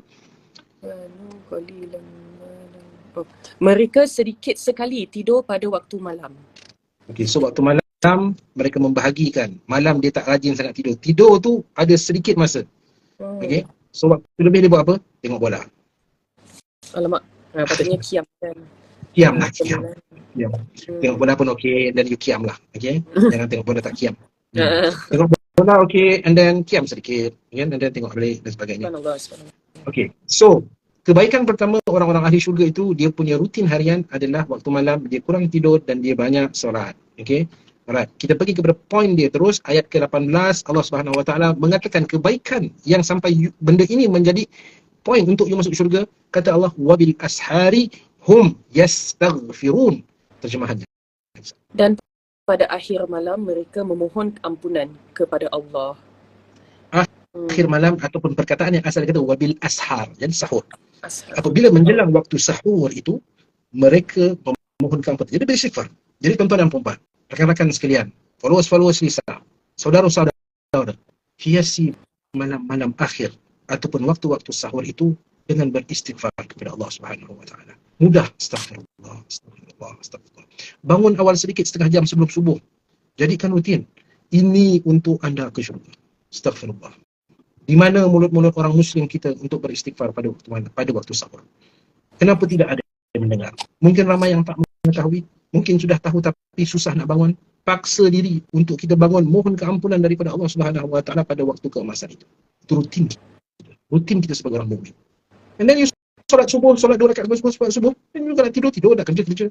Ya? Masa buat apa tu, lepas tahajud lah kan, Ustaz? Lepas tahajud. Yes, lepas tahajud. Tapi Ustaz, kalau misal kata, sebab kita ni, ya Allah subhanallah. Okey, kalau seseorang tu, saya cuba ayatkan. Kalau seseorang tu rasa macam dia banyak sangat dosa. Rasa macam, aku sempat ke tak ni bertaubat ni sebelum aku mati ni, macam tu. Dia rasa macam banyak sangat dosa. Rasa macam hopeless sikit lah, macam tu. Dia sampai rasa macam dah tak ada ruang untuk pengampunan. Tak ada harapan. Macam tu. Bukan pakatan harapan, bukan. Harapan betul-betul. Saya bab ni saya tak, bab politik memang saya tak pandai, Ustaz. Saya memang blur kat situ. Dia kalau misal kata seseorang tu rasa macam ni, perasaan dia tak tenteram tau. Rasa dia tak tenang, rasa macam mampu ke tidak yakin aku bertaubat ni? Mampu ke tidak aku bertaubat untuk segala dosa yang aku buat yang pas-pas ni? Macam tu. Ini macam mana? Okey. Saya faham. Mungkin dia tak confident, layak tak dia. Sebab dia merasakan diri dia begitu jijik, kotor, semua dosa yang Allah kata jangan buat, semua dia buat. Dia rasakan. Tapi ramai ulang-ulang. Betul. Ramai saudara-saudara kita yang mungkin, saya dulu selalu juga pergi ke lorong-lorong tertentu, bila kita tanya, dia katakan dia rasa macam you kata tadi, hopeless, dia tak ada harapan lah. Dia katakan takkanlah Tuhan nak terima I, takkan I lah nak masuk syurga, macam I macam ni takkan masuk syurga you. Dia itu kan. Ramai orang, sehingga kan apa yang menjadi pada akhir noktah kehidupan mereka bunuh diri. Sebab tu statistik orang-orang yang di negara maju, dia dah putus harap terhadap kehidupan ini, dia kata tak ada choice, terjun bangunan mati di Jepun contohnya. Dan kadar orang Islam mati walaupun negara yang miskin terlampau miskin di Bangladesh, contohnya Bangladesh, negara miskin. Saya pergi ke Bangladesh 2-3 kali, Lisa. Jom kita pergi buat holiday dekat sana. Miskinnya tak digambar, subhanallah, miskin tega. Tapi kita tak dengar lah kes bunuh diri dekat sana sebab miskin. Tak ada. Sebab apa? Kerana mereka itu mukmin yang mempunyai iman di dalam jiwa. Alright, Lisa. Sebab itu iman ini penting, iman segala-galanya. Kalau tidak, rosak badan kita, lumpuh roh kita. Tuan-tuan, rakan-rakan sekalian, jika kita melakukan dosa dan kita merasakan ianya sebuah bebanan, kita tak selesa dengan benda tu, kita takut pada Allah, mudah-mudahan rahmat dan kasih Allah itu milik kita. Tetapi, ini macam Lisa cakap tadi, kalau kita melakukan kesalahan, kita lakukan maksiat dan kita tidak merasakan apa-apa, berarti Allah telah meninggalkan kita. Oh, subhanallah. Allah meninggalkan kita. Kalau suami tinggal, kita cari suami baru. Allah tinggal, tak ada harapan. You pun rasa tak apa dah, you dah normal. Ini yang you katakan tadi, normalisasi. Kalau itu perkataannya, kita risau. Ataupun kemungkinan bererti Allah telah meninggalkan dia. Ya. Dan jika kita beban, kita katakan kita terbeban dengan dosa-dosa yang kita lakukan, ramai orang-orang sangka mereka tidak ada jalan dah. Dah tak ada jalan. We have no road, kata orang putih. Namun Allah yang maha indah, dia memujuk orang-orang seperti itu. Orang-orang yang hopeless ni, Allah pujuk Isa. Walhal dirinya tu bersalut dengan maksiat dari atas ke bawah. Apa Allah buat? Allah pujuk mereka. Kerana urusan Allah dengan manusia adalah urusan kasih dan sayang. Ketika mana jiwa merasa sesal dan kecewa mengenangkan dosa yang kita semua lakukan, ketika harapan dirasakan tiada lagi, dah habis jalan dah, tak nampak jalan dah, tak ada harapan kita rasakan, Islam tidak pernah meletakkan perantaraan antara manusia dengan Tuhan, seperti mana kemungkinan agama-agama yang lain. Dalam Islam tidak meletakkan perantaraan antara manusia dengan Tuhan. Tidak ada orang ketiga. You tak payah jumpa ustaz, tak payah. You tak payah jumpa Tok Imam. Tok Imam, ada masa tak? Minta maaf lah, dah 2 minggu akan datang busy. Tak payah jumpa dia untuk menjadi orang perantaraan. Bila-bila masa sahaja, siapa sahaja insan itu, di mana saja dia berada, bangsa apa dia, apa keturunan dia, siapa mak bapak dia, jika dia ingin kembali kepada Allah atau berhubung dengan Allah, maka tiada apa-apa halangan di antara dia dan Tuhan. Islam seluas pintu untuk dibukakan kepada siapa sahaja yang ingin kembali kepada dia, yakni Allah Subhanahu wa taala. Hadirin yang dirahmati oleh Allah Subhanahu wa taala, rakan-rakan sekalian, saya minta fokuskan hadis yang saya nak baca ni. Saya nak kongsikan hadis ini. Betapa rahmatnya Allah Subhanahu wa taala terhadap manusia. Jangan disia-siakan rahmat itu kerana kelak kita menyesal. Perhatikan kata Nabi SAW, hadis qudsi, ya bna Adam, innaka ma da'awtani wa rajawtani ghafartu laka ala ma kana minka wala ubali. Ya bna Adam, law balagat dhunubuka anana as-sama summa astaghfartani ghafartu laka. Ya bna Adam, innaka law ataitani biqurab al-ard khataya ثم لقيتني لا تشرك بي شيئا لأتيتك بقرابها مغفرة أو كما قال. Apa kata Nabi SAW? Kata Nabi, Allah berkata, wahai anak Adam, selagi mana engkau berpinta dan berharap kepadaku, maka aku akan mengampuni dosamu dan aku tak peduli, kata Allah. Selagi mana? Kita katakan siapa pun anda, apa warna kulit anda, apa keturunan anda, selagi mana anda meminta dan berharap kepada Allah Subhanahu wa taala, Allah kata, aku akan mengampunkan dosamu, aku tak peduli apa dosa yang kau lakukan itu kecil di sisi Allah, walaupun di sisi mata-mata ustaz sebahagiannya itu besar, orang menghukum anda, engkau tak nampak dah nak ke syurga, tapi Allah kata, ghafartu laka, aku ampunkan dosa engkau, wala ubali, aku tak peduli, kata Allah Subhanahu wa taala. Kemudian kata Allah Subhanahu wa taala kepada kita, wahai anak Adam, law balagat dhunubuka ananas sama, kalaulah dosamu itu sampai ke langit, kata Allah. Lisa, langit yang kita tak tahu tinggi mana, Lisa. Tak ada siapa pergi ke langit. Tapi bagaimana Allah membuat perumpamaan itu, kalau dosa itu sampai ke langit, macam mana banyak dosa yang you buat, mungkin umur kita 60 tahun pun tak boleh jana itu, ada dosa sebanyak itu. Tapi Nabi Allah Subhanahu wa taala mengatakan, kalau dosamu sampai ke langit, kemudian engkau datang kepada aku, engkau memohon keampun kepada aku, kata Allah Subhanahu wa taala, aku memberikan keampunan kepada. Wahai anak Adam, kata Allah Subhanahu wa taala, jika engkau menemui aku dengan membawa dosa sebanyak isi bumi ini. Isi bumi maksudnya dalam bumi. Apa kata Allah? Tapi engkau datang dengan isi bumi, dosa sebanyak isi bumi, tetapi tidak mensyirikkan aku. Kata Allah Subhanahu wa taala, nescaya aku akan datang kepadamu dengan memberi keampunan sepenuh bumi, kata Allah Subhanahu wa taala. Macam mana rahmatnya Allah? Dosa banyak mana? Besar mana? Allah kata, wala ubali, tak ada masalah. Ini satu kabar gembira, belas kasih dan kemurahan yang sangat besar, tidak terhitung, banyak kurnia Allah Subhanahu wa taala. Dan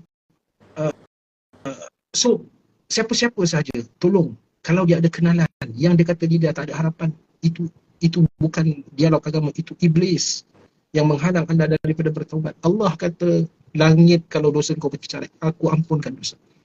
Dan ayat yang sangat ataupun senantiasa memberikan motivasi kepada jiwa-jiwa yang bercenarung ini, Nisa. Allah Subhanahu wa taala berfirman dalam surah Az-Zumar. Cuba lihat di dalam surah Az-Zumar, rakan-rakan sekalian, surah ke-39 ayat ke-53. Allah Subhanahu wa taala berfirman, "Qul ya ibadiyalladzina asrafu ala anfusihim la taqnatu min rahmatillah innallaha yaghfirudz dzunuba jami'a innahu huwal ghafurur rahim." Subhanallah. Terjemah Malaysia. Katakanlah, hai hamba-hambaku yang melampaui batas terhadap diri mereka sendiri. Janganlah kamu berputus asa dari rahmat Allah. Sesungguhnya Allah mengampuni dosa-dosa semuanya. Sesungguhnya dialah yang maha pengampun lagi maha penyayang. Subhanallah. Allah kata, hamba-hamba aku yang melampaui batas. Maksudnya dia dah lakukan dosa menggila ni. Menggila dosa meter pun dah habis. Allah kata, Allah warning dia, la taqnatu min rahmatillah, jangan kau putus asa daripada kasih dan sayang aku. Dan Allah beri jaminan apa? Innallaha yaghfirudz dzunuba jami'a, Allah ampunkan semua jenis dosa. You buat apa yang dosa you banyak sangat you rasa, apa besar sangat you punya dosa you rasakan, Allah ampun, itu di sisi dia kecil. Maka orang-orang seperti ini, kalau mereka faham akan tuturan ilahi kepada jiwa-jiwa mereka itu, mesti mereka kembali kepada Tuhan. Mesti mereka pulang kepada jalan yang benar. Mungkin tidak sampai ayat ini kepada mereka, sehingga kan mereka merasakan senantiasa jijik, senantiasa kotor, senantiasa tidak ada ruang dan mengambil tindakan yang tidak-tidak. Macam mana kita nak sampaikan kepada mereka ni? Kita nak selamatkan saudara-saudara kita. Kita nak bagi tahu di sana ada ruang yang begitu cerah, tak pernah tutup, terbuka senantiasa, tidak ada perantaraan. Kadang kita rasa macam mana aku nak buat ni? Macam mana kita nak selamatkan dia? Kerana kerja kita selamatkan orang, dan diri kita terutamanya dulu, dan kita nak selamatkan orang. Ya. Menyelamatkan saudara-saudara dan menyelamatkan of course diri kita pertama, dan menyelamatkan saudara-saudara kita daripada menjadi bahan api, bakar api neraka. Ya. Dan hadis-hadis yang sebegitu indah, Nisa, yang menceritakan Tuhan membuka pintu pengampunannya pada waktu tengah hari untuk orang yang melakukan dosa pada waktu malam dan sebaliknya, itu begitu banyak. Dan Allah sering mengatakan Allah mengampunkan semua jenis dosa. Semua jenis dosa. Allahu Akbar. Macam mana ada hari kita tak minta ampun kepada Allah? Itu Allah. Sebab tu ini saya katakan perkara ni tajuk penting yang perlu kita faham supaya kita tu tak tersasar daripada kehidupan kita. Apa kita nak dapat lagi? Kita nak harapkan pengampunan Allah. Mungkin saya letakkan Lisa, Nabi SAW 70 kali, sebahagian riwayat 100 kali dia memohon ampun dan dia beristighfar kepada Allah Subhanahu Wa Taala. Abu Bakar radhiyallahu anhu, orang yang terbaik selepas Nabi SAW, ketika sujud dia memohon kepada Allah Subhanahu wa taala, inni zalamtu nafsi zulman katsira innahu la yaghfiru dzunuba illa anta faghfir li maghfiratan min indik. Wahai Tuhan, aku telah menzalimi diriku sendiri dengan penzaliman yang banyak. Sesungguhnya tidak ada kuasa yang boleh memberikan pengampunan terhadap itu. Maka aku memohon pengampunan dari sisimu, wahai Tuhan. Itu bacaan Abu Bakar. So manusia yang terbaik setelah Abu Bakar, Umar. Bagaimana Umar? Ketika mana zaman Nabi SAW, Nabi selalu sebut mengenai seorang pemuda namanya Uwais bin Qarni. Uwais bin Qarni ini, kata Nabi SAW, doanya itu mustajab. Sebab apa? Kerana dia jaga ibunya dengan begitu baik. Doa Uwais ni terkenal mustajab. Ketika mana Nabi telah wafat, Umar berada di dalam pemerintahan dia, dia cari Uwais ni. Dia cari, dia sekat orang daripada Yaman. Uwais duduk di Yaman, dia sekat seorang-seorang. Afikum Uwais? Ada di kalangan kau Uwais? Tak ada, jalan. Ada tak di kalangan kau Uwais? Terjumpa Umar dengan Uwais Al-Qarni. Uwais, aku dengar Nabi kata tentang engkau. Engkau mustajab doa. Apa Umar suruh Uwais doakan? Kekalkanlah pemerintahan saya sebagai khalifah. Kalau boleh 2-3 penggal. Kuatkanlah ini ke. Umar demi Allah tak minta benda-benda yang remeh seperti itu. Umar berjumpa dengan Uwais, sosok tubuh yang Nabi sebut doanya mustajab. Umar kata kepada Uwais, Uwais, Nabi sebut doa engkau mustajab. Aku nak engkau berdoa agar Allah memberikan pengampunan terhadap diriku. Itu Umar, manusia yang terbaik setelah Abu Bakar. Dan kita lihat Abu Bakar bagaimana, dan Nabi itu sendiri bagaimana. Nabi keluar dari tandas, Nabi mengatakan ghufranaka, ampunkan dosaku dan sebagainya. Jadi demikianlah. Mudah-mudahan Allah Subhanahu wa taala senantiasa, Allah maj'alna minat tawabin. Wahai Tuhan, jadikanlah kami orang-orang yang senantiasa bertaubat kepada-Mu. Amin, amin, amin, ya Rabbal Alamin. Kalau kita nak minta kawan-kawan lain mendoakan kami pun macam kita cakap, doakan saya ya, doakan Allah ampunkan segala dosa saya ya. Macam Itu the best. Itu the best you boleh minta. Itu yang paling berharga di Islam. Dia minta, kadang biasa yang klise punya doa, doakanlah aku murah rezeki, lutut ni dah longgar, sihatkan sikit tubuh badan, panjang umur. Itu bukan kita katakan tak bagus, tapi sampai bila you nak hidup? Kita nak yang terbaik, pengampunan. You bayangkan macam mana sosok tubuh Uwais tu, Nabi tak jumpa dia. Nabi bagi tahu Uwais ni doa mustajab, karamah Uwais itu. Umar cari Uwais bagai nak agak, dia tahan seorang-seorang. Ingat Umar nak minta apa? Nak minta kereta, nak minta unta. Tak, rupanya Umar minta, Uwais, kau minta ampun kepada Tuhan terhadap dosa-dosa Uwais. Macam mana serius benda lah tu. Dan macam mana orang ataupun sahabat faham nilai taubat itu. Kita tak faham. Kita tak ada nilaikan benda tu. Bila kita tidak menilai satu benda itu dengan betul, maka kita buang benda itu. Mungkin itulah ya. Untuk diri saya terutamanya, untuk Lisa dan rakan-rakan, kita katakan ibrah itu kita punya benda yang perlu kita lazimi dalam setiap hari, kerana ianya penting dan sangat penting. Allahumma musta'an. tulis nota sekejap. Okey, tak apa, sila. Sambil-sambil. Walaupun dah hafal ayat-ayat kan, ayat-ayat istighfar, dah hafal penghulu istighfar pun, sebaiknya kita baca balik makna dia. Kalau lagi-lagi macam Lisa ni memang non-speaker, lama-lama nanti dia jadi autopilot pula kan. Bila dia baca penghulu istighfar tu contohnya kan, sebaiknya macam kena tengokkan balik juga maksud dia. Sebab dia agak orang kata komprehensif kan, dia encompass agak luas sebenarnya istighfar tu. Yang penghulu istighfar tu Ustaz, yang Allahumma anta rabbi la ilaha illa anta, yang tu. Itu dibaca setiap hari oleh orang-orang mukmin pagi dan petang. Siapa-siapa followers Lisa, saudara-saudara saya di situ, tolong Google Sayyidul Istighfar, tolong hafal, dibaca pada waktu pagi dan waktu petang. Kata Nabi SAW, siapa yang membaca Sayyidul Istighfar pada waktu pagi kemudian dia mati sebelum petang, syurga dia. Barang siapa yang baca waktu petang kemudian dia mati sebelum pagi, syurga dia. Hulu pada istighfar. Hayati maknanya, fahamkan ataupun baca Sayyidul Istighfar itu dengan emosi, memohon pengampunan yang sungguh-sungguh kepada Allah Subhanahu wa taala. Apa lirik itu kata? Abu'u laka bi ni'matika alai wa abu'u bi dhanbi. Tuhan, aku akui terhadap nikmat-nikmat yang kau berikan kepada aku. Nafas mudah, makan senang, mandi ada air, nak keluar ada kereta. Semua nikmat Allah beri, dan kita diajar wa abu'u bi dhanbi, dan aku juga akui terhadap dosa-dosa aku kepada Engkau wahai Tuhan. Engkau bagi banyak rahmat kepada aku, tapi dalam masa yang sama aku melakukan dosa terhadap Engkau. Manusia. Kemudian Nabi kata apa? Faghfirli fa innahu la yaghfiru dzunuba illa anta. Tuhan, ampunkanlah aku Tuhan. Sesungguhnya tidak adalah Tuhan yang boleh tidak adalah kuasa yang boleh mengampunkan melainkan Engkau. Subhanallah. Jadi tuan-tuan, bila kita manusia ni roh kita bersih. Kita bersih.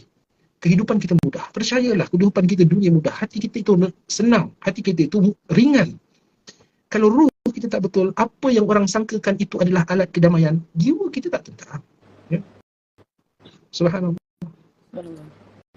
Apa tu, ada seseorang tu tanya, kalau lepas setiap solat dia nak baca apa tu, penghulu istighfar boleh tak? Dia tanya.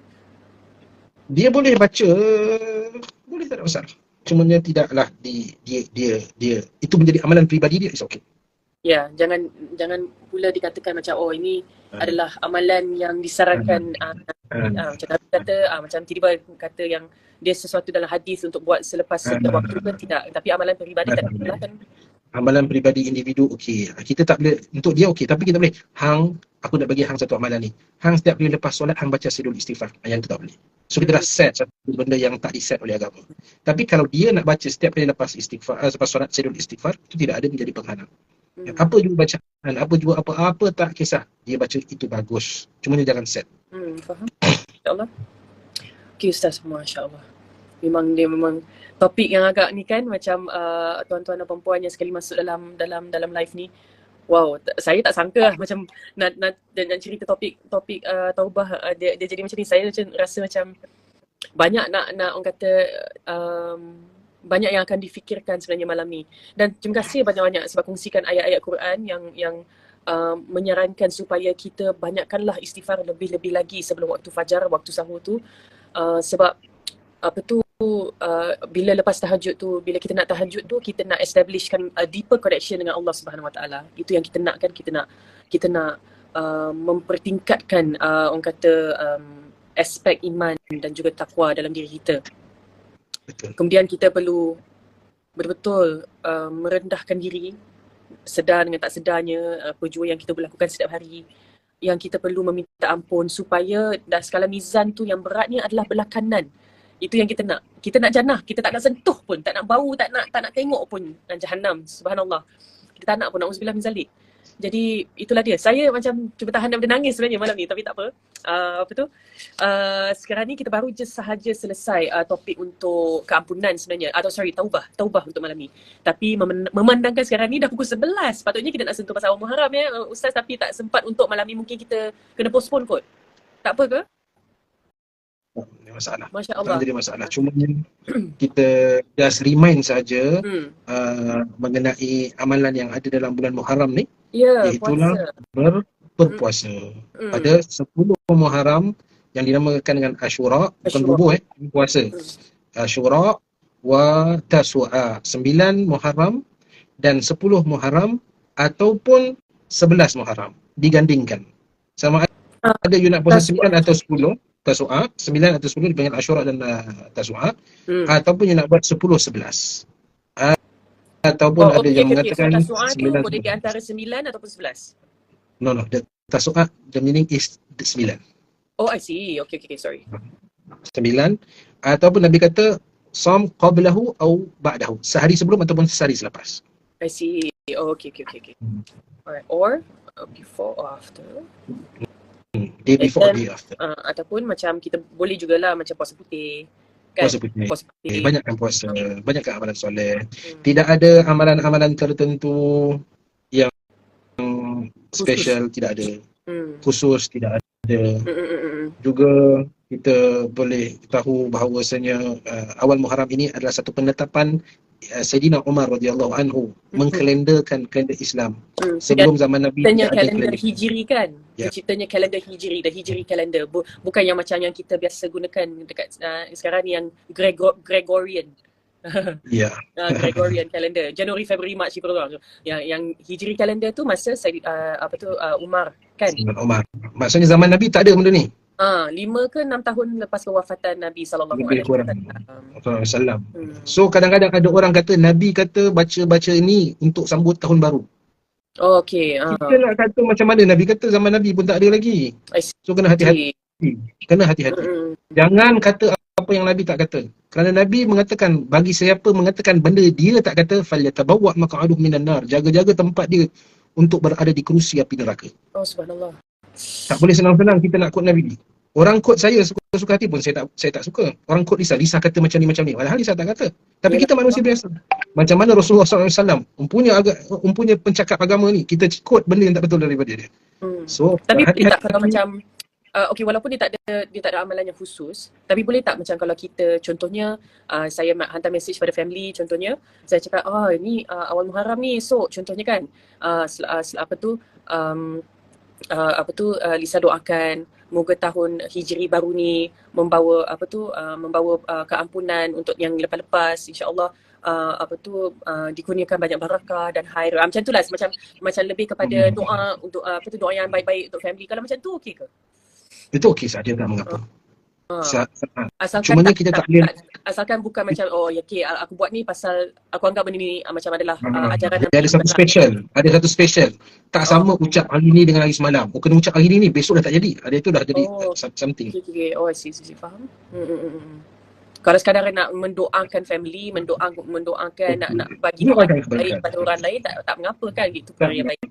Itu perkara yang baik, perkara yang biasa saja. Macam saya pembukaan tadi pun saya mengatakan mudah-mudahan kita dah kebaikan sempurna tahun yang baru ni, okey, untuk membentuk azam yang baru, okey. Cuma amalan-amalan kita katakan perlu begini, lepas pukul ini kena buat begitu, lepas pukul macam ni tak boleh buat macam tu, kena baca yang ni tak boleh baca yang tu. Ini susah juga. Ada soalan ni satu ni. Okeylah, mungkin kita jawab lagi satu soalan sebelum kita bersurai.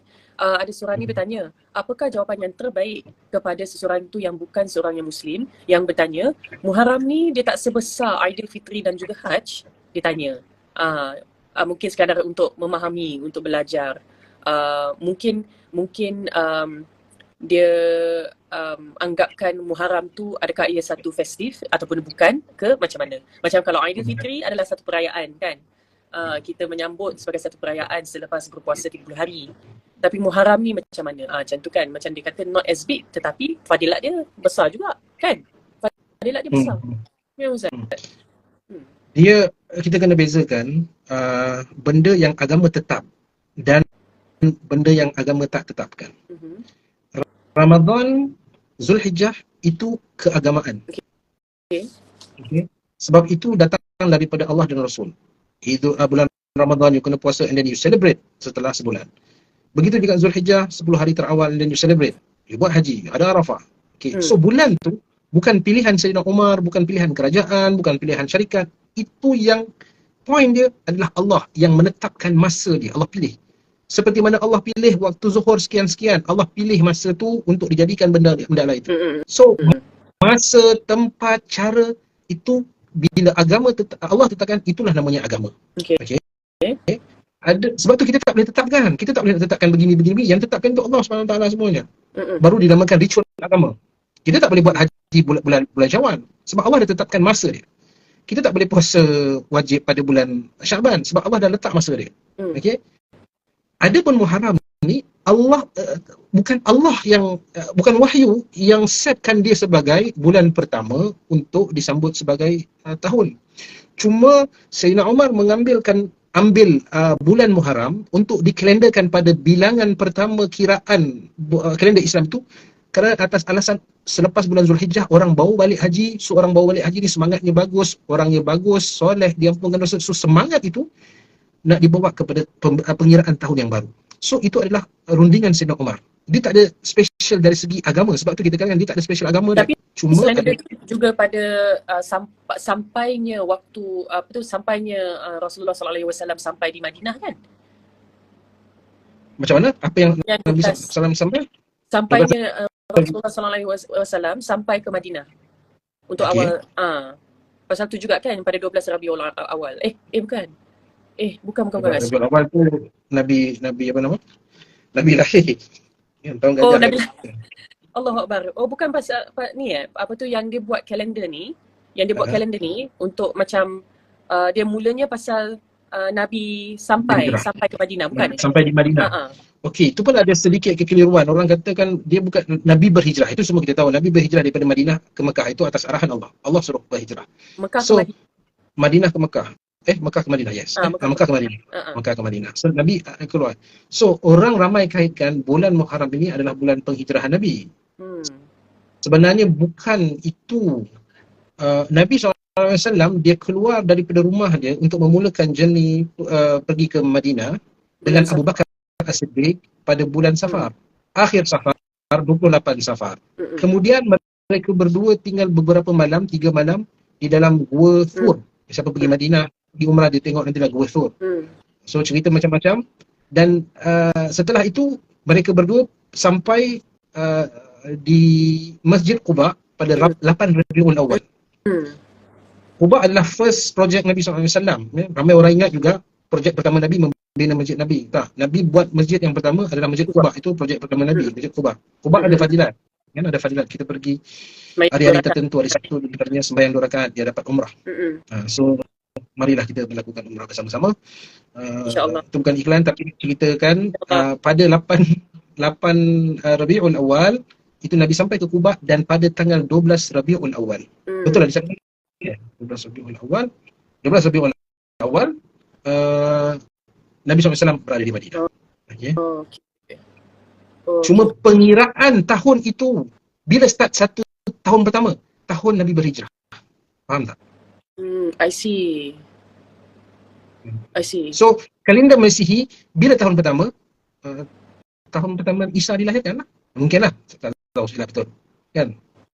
Bila start kiraan kalender tu? Start Isa lahir. So, orang cadangkan kepada Umar bila nak di-startkan. So, masing-masing bagi pendapat. Bila nak startkan kiraan pertama? Ada yang bagi cadang kepada Umar, kita start kira tahun pertama pada zaman pada hari Nabi SAW lahir. Umar tolak.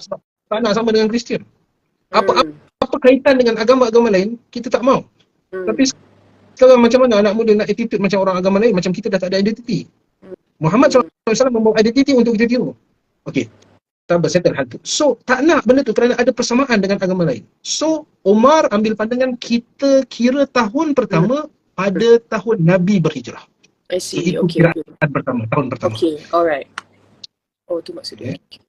So, itu yang buat semua adalah hasil kepimpinan Sayyidina Umar sehingga sampailah hari ini. So, nothing to do with ritual apa-apa. Tak ada.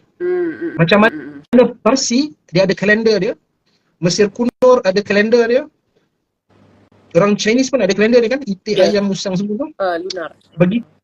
Arnam. Dan kita orang Islam kiraannya begitulah. Okay. Harapnya pencerahan tu dijawab untuk Nurjannah kot yang tanya tadi, tak silap saya. Saya pun tak silap. Sebab tu kita tak ada ritual apa-apa untuk sambut Muharram ni sebab dia bukan berbentuk agama. Dia lebih kepada bentuk pentadbiran. So mudah zaman Umar dia nak kira tahun begitu-begitu untuk pentadbiran kerajaan ketika itu. Mudah kira. Dia bukan ritual agama. Sebab tu kita tak ada buat berkumpul ramai ke, buat makan sate lontong ke, tak ada. Kita makanlah nasi apa yang ada, itulah kita makan. Jadi kita tak ada ritual apa-apa. Semayang khusus pun tak ada, apa puasa khusus tak ada sebab dia bukan ritual agama. Adalah sistem pentadbiran. Right. Does that answer your question? I hope that did. InsyaAllah, khair insyaAllah. Okay, baik. So, okay lah. Alhamdulillah, dapat juga kita cover mengenai awal Muharram ya, Ustaz? Alhamdulillah. Best lah. Boleh lah. Oh, nota saya memang penuh lah malam ni. Dengan nota-nota taubah ni. Kita tengok, macam mana? You tulis macam mana tu notanya tu? Macam mana? Tengok macam mana contoh nota. Tulis kat buku. Saya tulis ni. Cantik tulisan Terima kasih. Tulisan saya boleh tahan lah. Kemeh. Sebab kata orang Perak. So yang dekat Instagram tu memang tulisan you ke ataupun komputer? Tulisan saya dekat Instagram.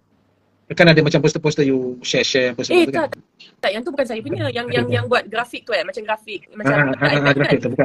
Saya repost. Saya repost daripada ada seorang ni yang memang dia selalu buat orang kata macam nota-nota tu lah. Bukan saya. Pandai okay. Tapi tulisan dia pun lebih kurang macam tu juga. Cantik ke? Memang cantik dia buat. Saya old school sikit. Saya memang old school sikit, Ustaz.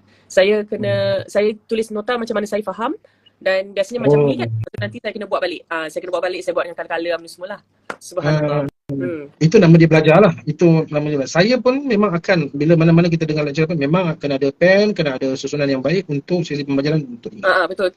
Tu ni apa tu, sister Ukhti Kaisha pun masuk, Masya Allah malam ni. Dia terakhirlah yang saya repost tu adalah teacher Hafizah. Masya Ya, Allah, Masya Allah. tapi Hebat, ramai hebat, kan hebat. yang mengucapkan terima Sehat kasih. kita. Jazakumullah khairan kathira, Ustaz Reza dan juga Lisa dan juga tim. Alhamdulillah, semoga Allah mudahkan kita mencari ilmu dan mengamalkannya. Allahumma amin, insyaAllah amin. Amin, amin, So, amin ya Rabb. InsyaAllah kita akan berjumpa semula untuk sesi live lagi, topik-topik yang lain pula. Hari ini kita cover tentang taubah. Ramai sebenarnya yang request untuk kita save sesi live ni, tapi saya tak pasti macam boleh ke tidak dia boleh save 2 jam ni kan, tapi tak apa, kita cuba je. Dan apa tu, insyaAllah saya cuba ni lah. Mungkin dekat caption tu macam mana sebab ayat-ayat Quran ni banyak juga tau guys. Sebab semua minta kalau boleh notakan kat caption apa tu. Kena nanti Mungkin KTK okey lah, seorang mungkin nanti lah Lisa. okey, mungkin Lisa tak bagi full lah. Lisa bagi hanya apa tu nama surah, Number surah and surah dengan verse ayat dia. dia. Okey. Boleh insya-Allah. Okey, Ya, ya. baik. Ustaz, kita jumpa lagi untuk another Terima round. kasih Lisa, semoga sehat dan terus berafiat. InsyaAllah. Apa sehat. Sehat tuhur insya-Allah. Tak apa, insya-Allah. Hari insya-Allah moga menghapuskan Baik. dosa. Amin, amin ya Rabb. Tuhur Amin. insya-Allah. Amin. Terima kasih Okey, banyak. terima kasih banyak kepada Lisa, terima kasih banyak kepada semua rakan-rakan sahabat-sahabat di alam maya. InsyaAllah kita berjumpa tidak di sini, di syurga insyaAllah. InsyaAllah. Barakallahu fikum. Amin. Assalamualaikum. Waalaikumsalam warahmatullahi wabarakatuh. Subhanallah. Terima kasih semua. Amin.